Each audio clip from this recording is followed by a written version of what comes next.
Thank you. All right, we are live.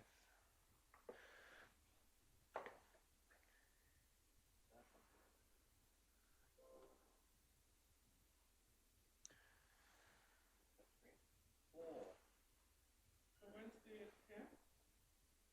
Sure. What's going on, guy? Live? Yes.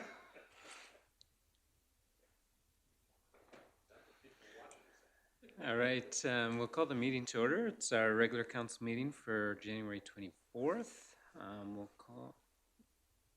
call the meeting to order, starting with a moment of reflection before we get into the approval of our agenda. So we'll start with a moment now.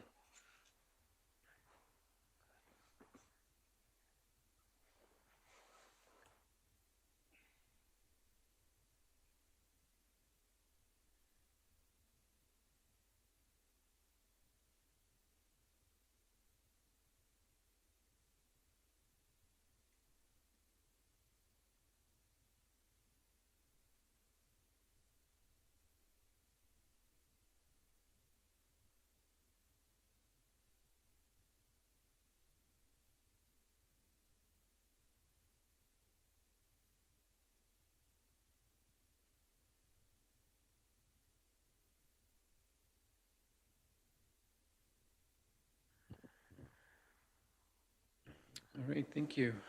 So moving on to approval of the agendas, we have a consent agenda. Is there anyone willing to make a motion or anything need to be pulled? Councilor Wolstenholme, move the consent agenda as presented. Call to question, all in favor? Any opposed? Motion carried. For the regular meeting agenda, I've been requested for a fifth in camera for a legal item. So that's number 5 in camera. Besides that, I've heard of no additions or changes. Can I get a motion from council for approval of the agenda with the modification? Call to question, all in favor? Any opposed? Motion carried. And for the good of council, does anyone have something they would like to share with us?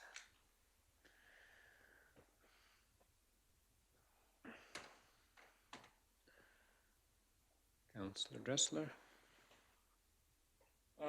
Saturday was annual general. Saturday was our annual general meeting for AAPG, which is the Alberta Governance of Policing. It was from 10:30 until 3:30, so we went over everything along with CAPG, which is the Canada Police Associations of Governance as well for all across Canada. So we also read the letter from the Premier as well with the change of our Solicitor General or Minister of Public Safety and Security. So we look forward to working with our new minister that's appointed into this position. We also did have an overview from the National Police Federation as well in regards to their letter in keeping the RCMP within the province of Alberta. It was well done by their representative, and I look forward to hearing what the mayor's outlook is on that when he attends the one for city officials. So that's about it. Thank you. Any other comments for the good of council? Happenings in town, exciting things. It's been a little bit of a slow couple weeks, I would admit. Councilor Dressler, you had something else? Yes, I did, Your Worship. I want to put out a big thank you to Wes Noble, our bylaw officer, and our local RCMP. I know they've been really active and busy dealing with dogs running at large, especially dogs that are of aggressive breed. I look forward to working with Lisa and with Wes and council, and maybe looking at some review of our dog bylaws so that we're not relying on the RCMP to use the Provincial Dangerous Dog Act and the Animal Protection Act I think our bylaw needs to be a little bit more stiffer so that Wes is capable of using it more as a tool, and that we protect the citizens of our community. So big shout out to him for the hard work, along with our Fort Macleod RCMP and Lisa. Thank you. Very well. If there's no other comments, then we will move on to delegations, of which we have one tonight, and I believe we have Shannon Frank on Zoom with us tonight. So welcome, Shannon.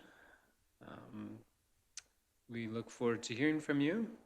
And yeah, the floor is yours if you want to open up the discussion for us, and then we can go from there. Good evening, everybody. Thanks for having me. Good to see you again. I do have some slides that I will share. If you could please give me the ability to do that. Thank you.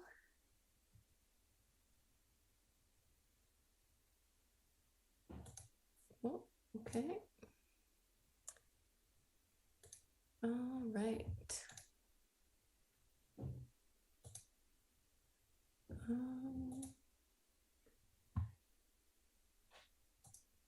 Okay, looks like you can see that. So yeah, I think you also have received a copy of our annual letter of request and our annual report. So I'm just going to give you a brief update on our activities the past year. And we do ask each municipality to contribute 47 cents per resident each year. And so I want to thank you for the many donations the town has given over the years, and hope that you will decide to continue with that. So please stop me if you have any questions or comments. I'm happy to have that throughout, no problem. So a quick reminder about what a watershed is. I know it's not a word we all use every day. So it's just all the land that drains into a common body of water through its many tributaries. So tonight I'll be focused mostly on the entire Old Man watershed, which is this shape. It's an irregular shape because it follows those natural hills, and basically covers all the way from the Continental Divide with British Columbia to High River in the north and Grassy Lake in the east. And Fort Macleod is almost exactly in the middle. So you're in a good spot, and we're lucky that our watershed's kind of round because it means we're only about 2 hours from anywhere. So it's great. So a little bit about us to just remind you how we operate. Our vision is a healthy, resilient watershed where people, wildlife, and habitat thrive. And we are a collaborative forum for all voices. So it's really important to us that we're always thinking about those 3 pillars of environment, society, and economy, or some people like to say planet, people, and profit. So like you, we always have to think about the whole community. We are one of 11 watershed planning and advisory councils in Alberta. We're a designated partner of the government. And so we do have some responsibilities associated with that. And we have a seat on some organizations like the Alberta Water Council. We have a seat on their board. We sit on a committee of the Alberta Energy Regulator, and also on a committee called the South Saskatchewan River Basin Interbasin Water Coordination Committee, which is all about making sure we're able to talk about allocation and share water in times of shortage, and that we're able to meet our agreement with Saskatchewan to pass along 50% of the flow of the river. As a watershed council, we are required to have a diverse board of directors. So we have seats for all sectors. So we have 19 seats, and we do our best to make sure all perspectives are at the table. These are some of the groups that are currently filling those seats. So for towns and villages, Mayor Blair Painter with Crow's Nest Pass recently stepped down, and Mayor Kent Bullock with the town of Barnwell has volunteered to fill that role. So he'll be your new person bringing a perspective from towns and villages. We also have a seat for rural municipalities and the city. So feel free to get in touch with your contact if you like, or with me at any time. Though the municipal representatives are voted on at mayors and reeves, so that's how they're decided. And I attend those meetings and give monthly updates. And of course, you can also appoint a member directly from the town to vote at our annual general meeting. So we're a bit unique as an environmental nonprofit in that we are really proud to be neutral. We don't take sides on issues. We don't advocate for the government to make decision A or decision B. What we do is we really focus on providing information about the science and what we can learn from the research that's been done. And also from listening to our local communities and gathering the perspectives from a diverse range of people. That's why we have a diverse board, of course. So we really focus on being that reliable source of information and maintaining trust with everybody. And in order to do that, of course, we can't be taking sides all the time, or we would lose that trust. So it's really important to us that we are a resource. And if you ever need information about an environmental topic, or you're looking for perspectives or science, you can certainly get in touch, and we'd be happy to provide that. We did quite a bit of that over the past year and a half with the coal mining topic. A lot of people asked us to meet with them and talk to them about that, but we're open to any topic. So a bit about our projects from the past year. I mentioned sharing information about legislation and policy. We do get asked to comment on a lot of draft documents from the government of Alberta, like the mineral mining strategy, the updating the coal policy, things like that. I mentioned some of the committees that we sit on. And I mentioned the importance of gathering that local input. So on this slide, there's a couple of examples of, some of our partners that we're listening to are people like Api Sumaka, who's an Indigenous knowledge keeper from the Blood Tribe.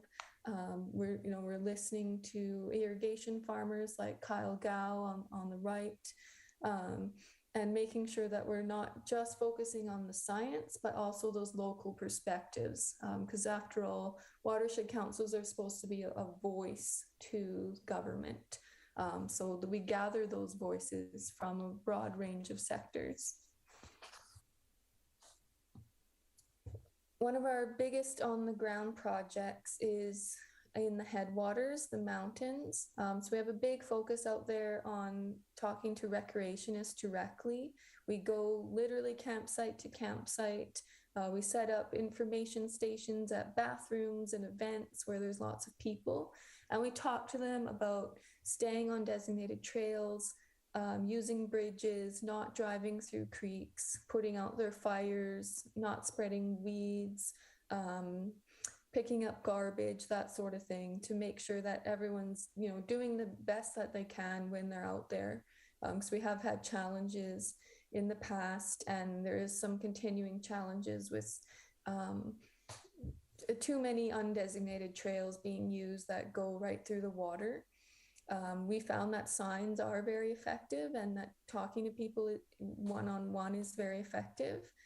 So we measure that through surveys, and we did 218 surveys last summer. Another big part of this project is restoring stream banks by staking willows into the ground. And this is a great way to get people engaged and actively taking care of the areas that they love. And so we get lots of volunteers out, a lot of students from the college as well, and our Indigenous partners. And we last year we planted 2,500 willows along I think 7 different stream banks.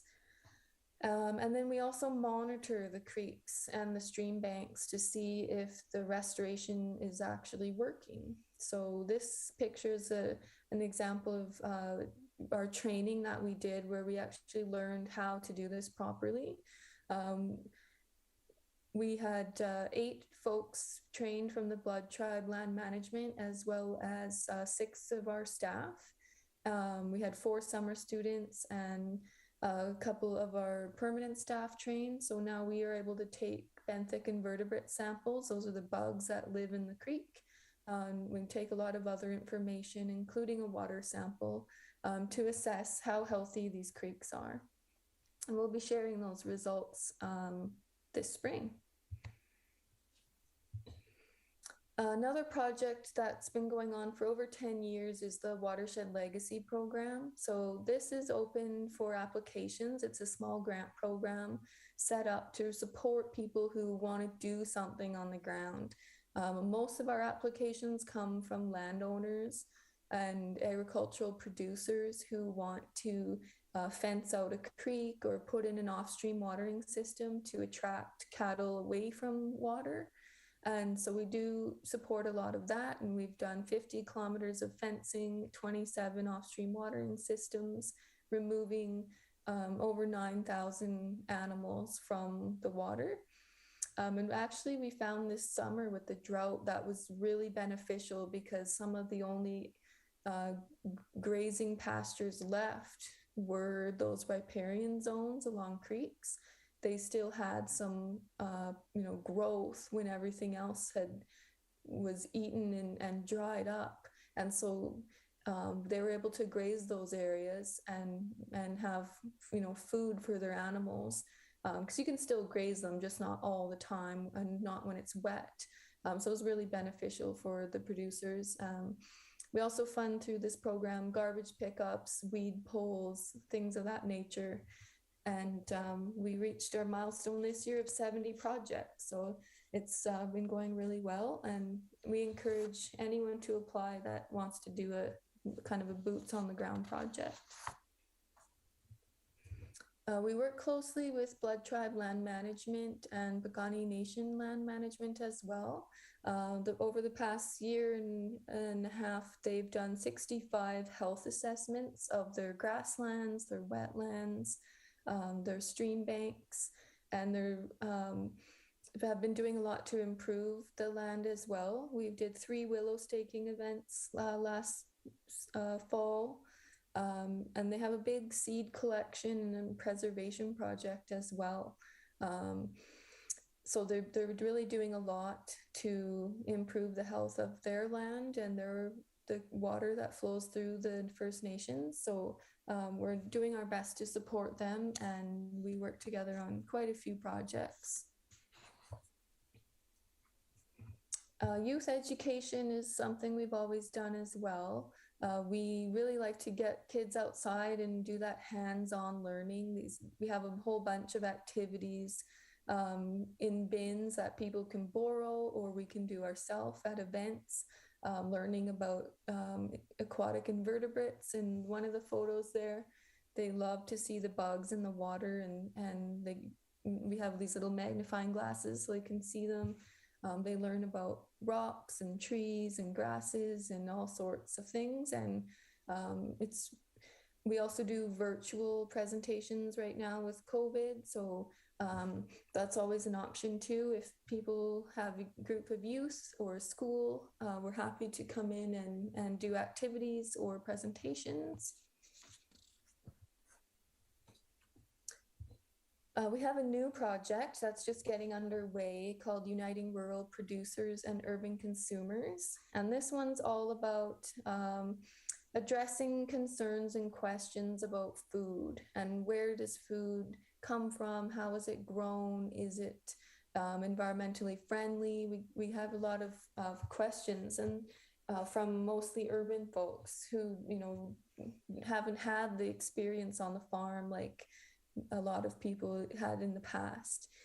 So we're finding a bit of a gap there, and we were successful in getting this 3-year grant to really try to bring people together. So we're going to be showcasing producers through a web series of 16 videos over the next 2 years, and written articles showcasing producers and what's actually happening out in the watershed. And then we're going to have in-person events where consumers can meet producers and actually get to know each other and see a face and ask questions directly. And our whole goal with this is to really build that trust so that everyone sees each other as a person and somebody that they can work with. So we want to be able to have everybody working together on watershed issues and not pointing fingers. It's more important that we don't worry so much about putting blame on people, but we focus on practical solutions that will be good for everybody. So that's what this is all about, and we're just doing a lot of the filming and some research right now, and then we'll be doing the more public-facing side later this year. So please keep in touch. You can be a member as an individual as well as the town. It's free and automatically renews now, so you don't have to sign up every year like you used to. So you can also appoint a member for the town to vote on your behalf at our annual general meeting. That's usually in June, and we encourage you to do that.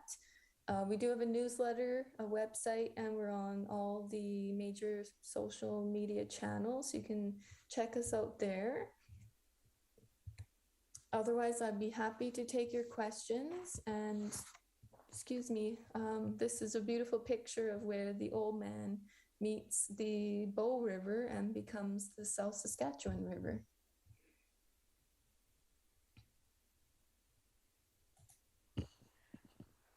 Thank you, Shannon. That was really good. Every time you have a presentation or something, you always learn a little bit more, so that's good. Council, did you have any questions for Shannon? Comments on the presentation? Councillor Dressler has a question. Hi, Shannon. I'm just curious, within regards to water that's diverted through the irrigation canal, and the recent last year's drought that we would so call, how much is being diverted actually into the irrigation?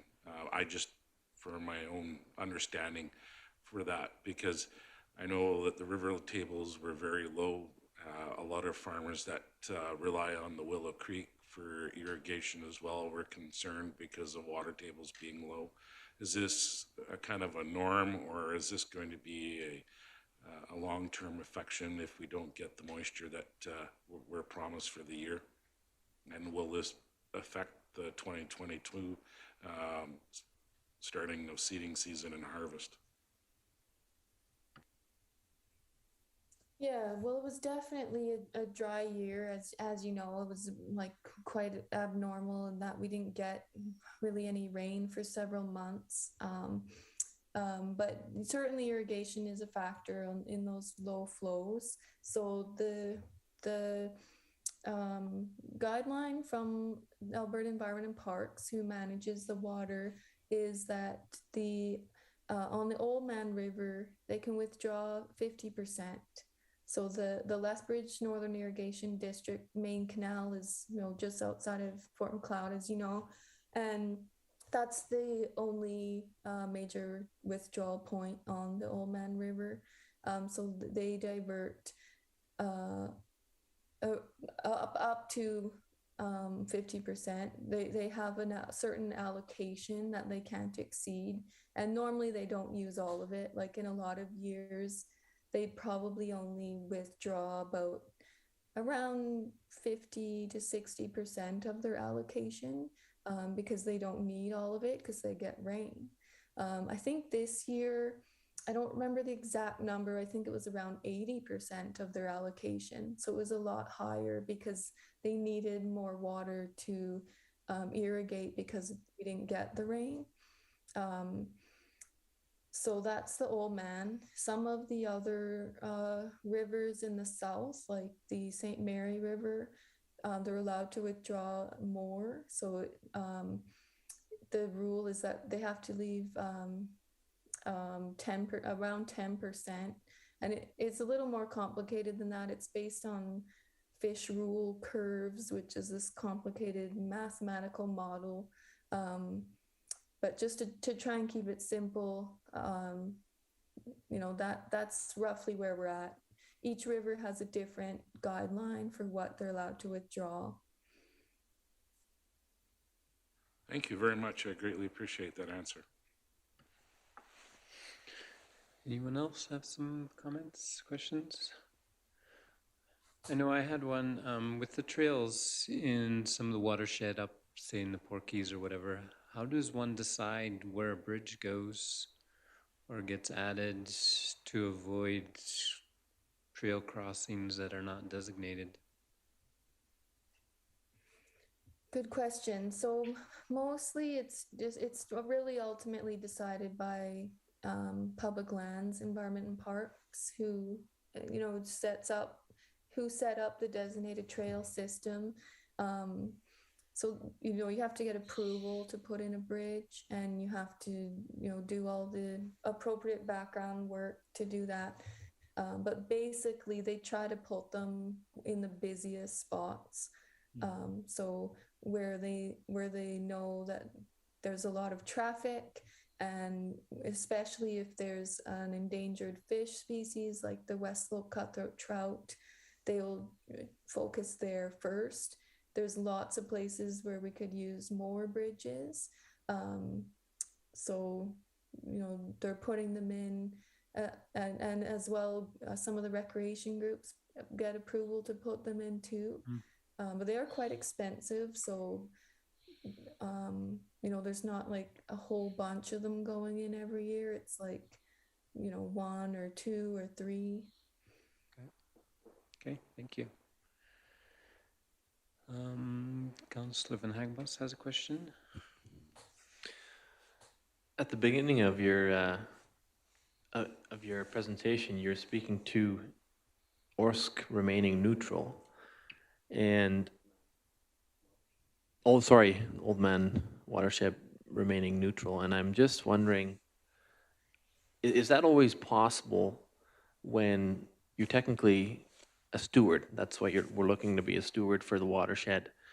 And if there's things that come along where there's a clear negative side to an issue, how do you remain neutral in something like that? Right. So what we mean when we say we try to remain neutral is not that we ignore or don't talk about the negative impacts of a topic. It's more just that we don't try to tell a decision maker what the right choice is. So we would talk about the potential negative impacts on the watershed, on the river, the fish, the trees, all of that. We would talk about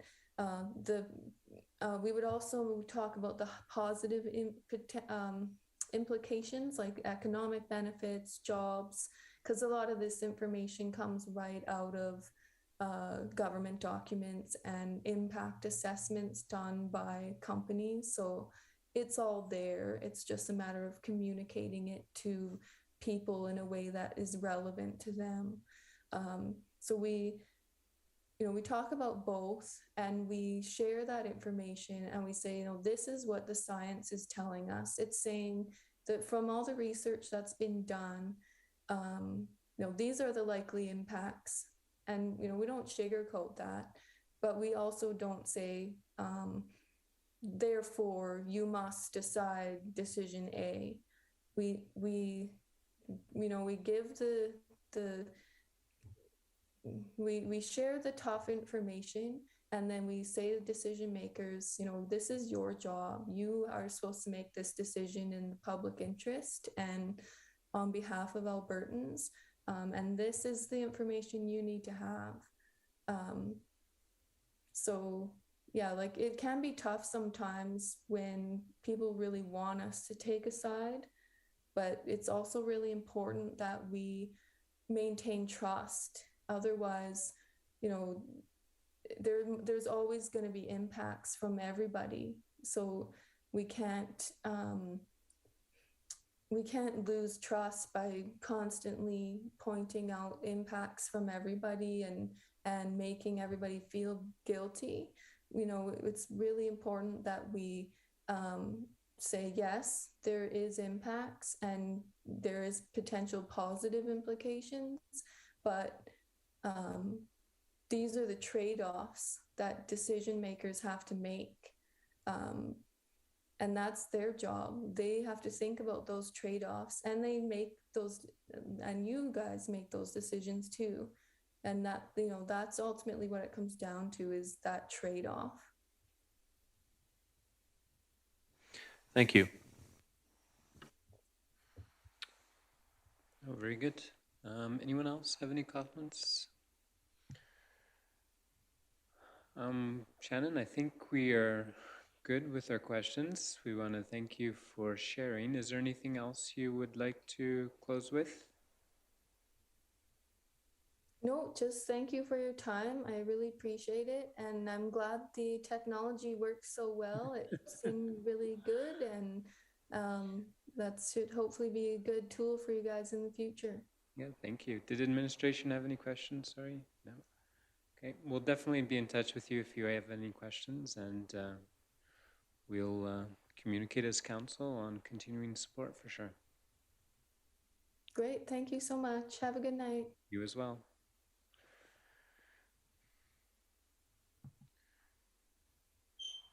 All right, thank you very much. Carrying on then to consideration of the public hearing or delegation that we just had. Old Man Watershed donation request. Our interim CEO, Lisa Gillingham, you had some comments on that. Thank you, Council. Several years ago, we donated for a few years, and then we missed a year or two, and they came back and presented to us, and we then decided to start donating again to their cause, and they put a request again this year to continue with that donation. It is a per capita based donation, and they are asking for $1,394 as a donation to their group, and that's 47 cents per resident. So administration would recommend that council approve this donation as we have in the last couple of years. Okay. All right. So based on the delegation we just heard and the recommendation suggested by administration, is anyone prepared to make a motion to that end? Councillor Wolstenholme? Any questions, discussion, debate? Councillor Van Heimos? I'm just curious if those per capita numbers are accurate. Are they 4 years old, or have we got our recent updated numbers? The ones that we were actually having a contest Take 2 on. years to process before we get the new numbers. The provincial government's going on their estimates of what population are, and that's the problem Chinook Arch is having, is they're making these estimates, and I don't know what they're basing it on. They had Fort Macleod at 3,045. How, I don't know. The Blood Tribe was down from 8,000 to 4,000 on these estimates. So it's throwing budgeting out a bit, because that's what they're going to be going on in these estimates, not the Statistics Canada that is from 2016. So it's a crapshoot right now. Okay. Sorry, in this letter, it actually states that they use the 2019 Municipal Affairs Population List, and ours is listed at 2967. Same as 2016 then, I think. Okay. All right, so motions on the floor. I appreciated their presentation, and I think as long as we keep that in mind, if we need to ask any questions or ask for any support, that they definitely have some resources we can make use of. So, All right, so motion on the floor. If there are no further discussion or questions, we'll call it the question. All in favor? Any opposed? Motion carried. And moving on to new business, bylaw 1949, which is IDP or Intermunicipal Development Plan, first reading, and I will ask our Director of Operations, Adrian Pedro, to speak to this. Thank you, Council. So, as Brent had mentioned, this is bylaw 1949. This is a culmination of many months and years of negotiation. We are asking for Council to give first reading tonight and then have a public hearing and second and third on February 28th at 7 p.m. Fairly self-explanatory. It does have everything kind of what we initially set off to when we were negotiating. We have come to an agreement on the CFO exclusion area, which you'll see in section 3, and that's kind of the biggest change. But other than that, there's nothing of concern from our end. Okay, in other words, read it really closely by next reading for sure. We've had some draft versions that we've looked, and since that, it's section 3, you said that mostly changed? Correct, basically an agreement between the town and the MD on that section, so okay. Everything else is pretty much the same as previous drafts. Okay. All right, anyone prepared to make a motion for first reading and public hearing for bylaw 1949? Councillor Van Hagbos makes the motion. Any questions? Councillor Monteith has a question. How is this going to be distributed so that people know what's out there when this public hearing is happening? So we would advertise it as we normally would with any bylaw. There was consideration put out there to perhaps sending it out directly to all of our residents. We haven't typically done that, but it is an option should council desire. Sorry, we would also make sure that there's a draft copy on the website. There can be a link to our from our Facebook page that would also take people directly to the website so they could see the draft agreement. If people wanted, they could come in and view a copy, paper copy as well here at the office. So the advertisement, could that include a little bit more than just the, could it be like the cover letter or something, or just a brief description of what this function has? Because most people wouldn't have it. If that was in the newspaper and on our Facebook, I think that would help people understand what in the world an IDP is. Yes, absolutely. We can certainly do that. I would note too, though, back in fall of 2021, as part of the process we're going through with the LPRT, this was actually put out, and those landowners were contacted as well and provided with this information. So yeah. Okay. Well, does that answer your question, Councillor Monteith? Yeah. Any other questions or discussion? Councillor Van Hagbos? It would just be residents or stakeholders of the town that would be, that would have opportunity to speak at the public hearing, right? Yeah. correct. Thank you. Okay. Seeing the motion is on the floor, and if there is no further discussion or questions, we'll call the question. All in favor? Any opposed? Motion carried. And then item 2, letter of support streamlining foreign physicians and nurses. Our interim CEO, Lisa Gillingham, would like to speak to this. Thank you.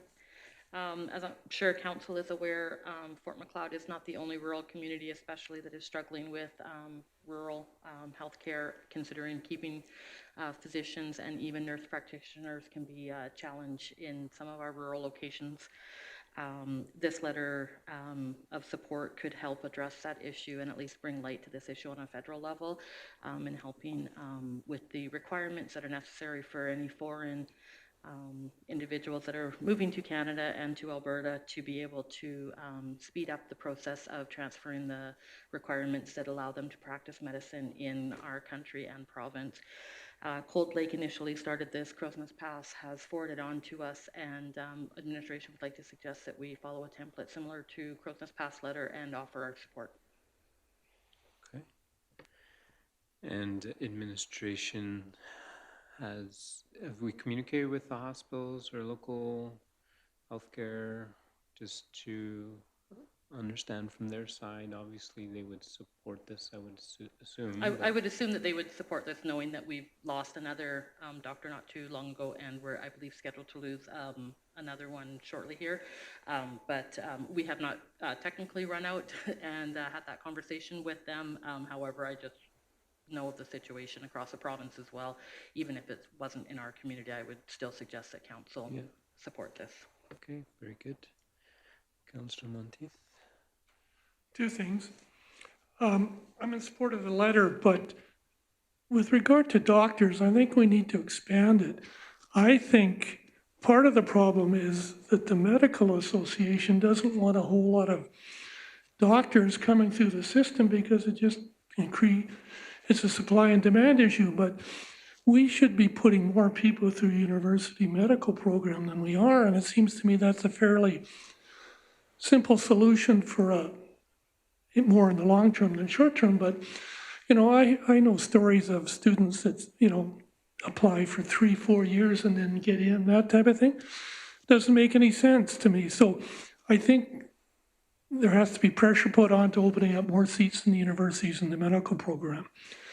The other comment I have is I'm just wondering, what are we doing as a community to recruit more doctors? Because it's going to get brutal because they can't go to Lethbridge because they got the same problem. So I'm just wondering what's happening to recruit more doctors to the area.